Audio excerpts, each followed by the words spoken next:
If CNC programming seems like a bottleneck, it's time for you to try a different approach. I'm Russell Boudry, Product Manager for Specialty Machinery. This is Jacob Hartman of IBEX CAD/CAM software. Really excited to talk a little bit about this new software that's coming in. You know, when I'm tool pathing on a regular basis, one of the struggles that I have all the time is bringing in a geometry and doing the same type of process over and over, but like every geometry I have has a special need. What are some of the IBEX tools that are available in IBEX, and some of the things that you have that solve that pain point? Right, this is something we hear a lot, and it's something that we have baked into IBEX from the ground up as we've built this new program. What you said about having to constantly tweak and change your tool paths, what we do is you can save off your trusted settings, your trusted tool paths to a template that saves your core trusted settings, and then we've made it as easy as possible to edit those and reapply, so that when you get your custom geometry, you bring it in, you double click on your settings, your tool paths are ready to go. Fantastic. Editing them is as quickly as clicking on it, making your adjustments, and then we make it as easy as possible to visualize and test your output and keep you running. So once I have that template, and then I need to make those changes, have I messed up my template that I've memorized, or how does that work? No, we make it as easy as possible to understand what you're doing and make sure that you only save when you need to. And you can maintain a library of your trusted settings based on material, thickness, tooling, feeds and speeds, and then use them in the correct application. One of the things I love about IBEX software is that it's actually created from a background of CNC routing. You started this program from the ground up, and it's specific and focused to the CNC routing and knife industry. What are some of the powerful tools that an operator could expect to see in IBEX? That's right. So we started as a production shop years ago, and our understanding and vision of what we needed led to what is now IBEX software. We understand the need for powerful tools. We want it to be your one-stop shop for everything that you might need. And so we have helical profiling, we have true shape nesting, the templates to streamline your tool packing. We have simulation, both two-dimensional, three-dimensional, that way you can visualize the order the tools are gonna take and visualize the final output. Nice. And then powerful review tools. That way you can go from design to cut all in IBEX and have confidence when you send it to your machine. Oh, man, I love that. I love the helical too. That's one of those features that you normally don't see until you get into much bigger CAD/CAM packages. I think that's going to be fantastic. I'm looking forward to seeing some examples in the software soon.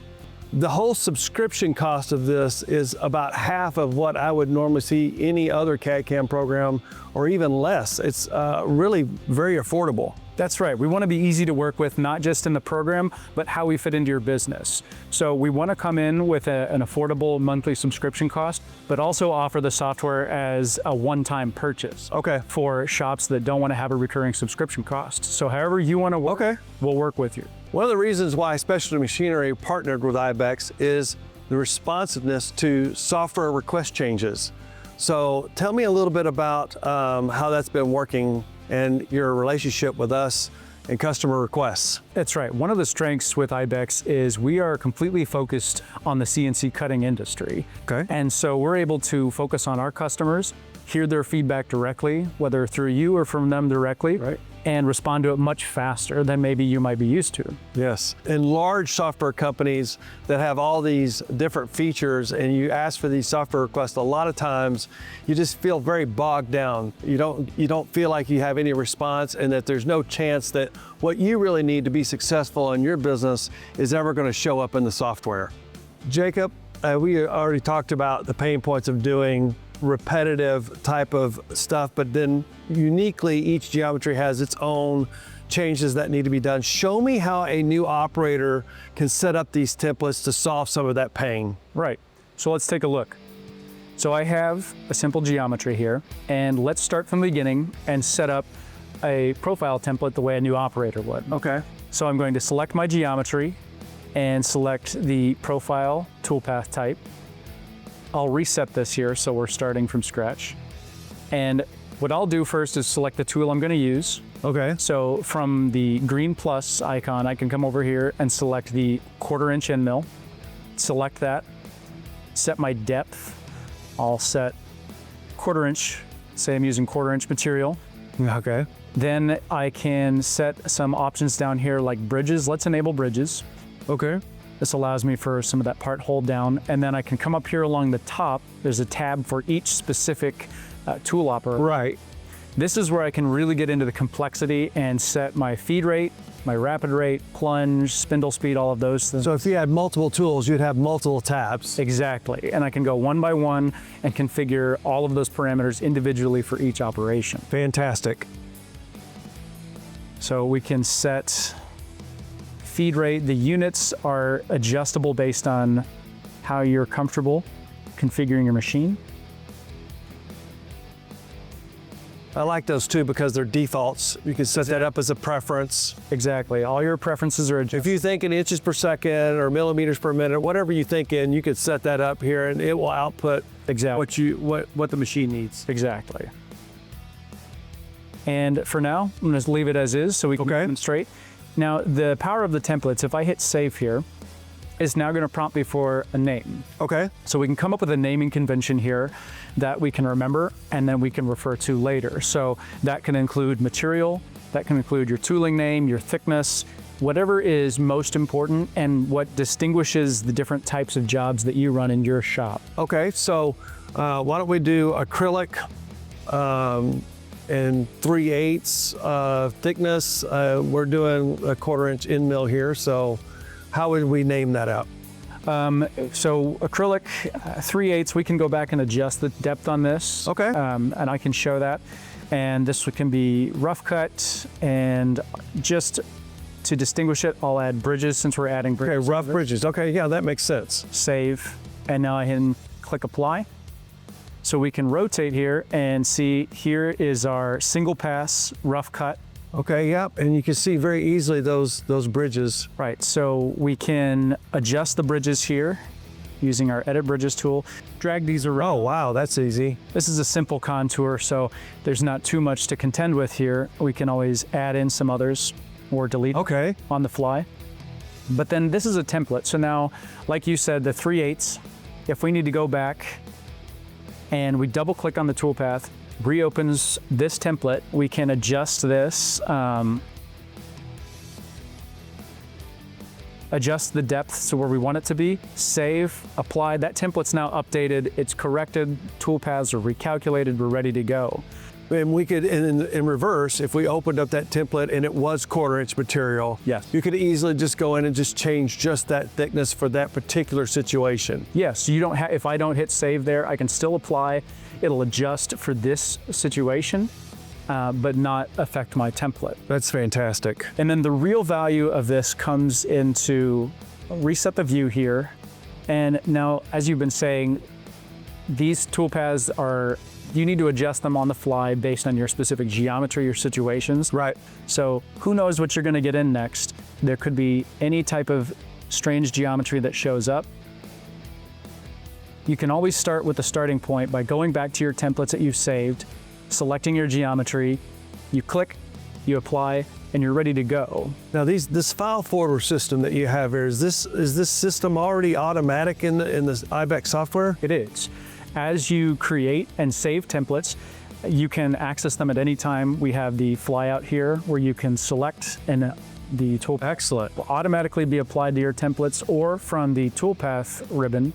So we're working with profile toolpaths right now. We can drop this down and we can select any of our saved templates. Okay. Or if you just happen to forget to save the last one you were working with, right, you can reopen it and apply it from this recent toolpath menu. Yeah, I can't tell you how many times I've done that. So yeah, that seems like it's a very user-friendly situation. So a quick example, if we double click on this one that we just created, we can go in here and let's just bump the passes up.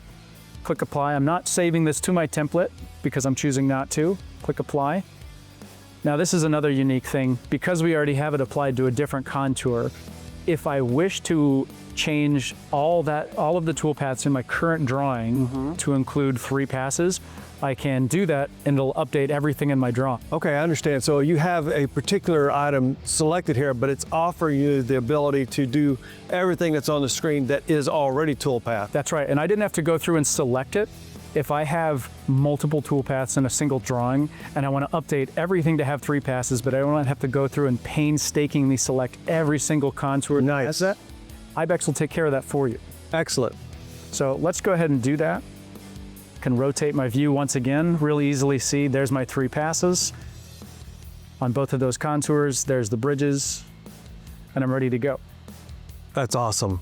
So we have these passes here.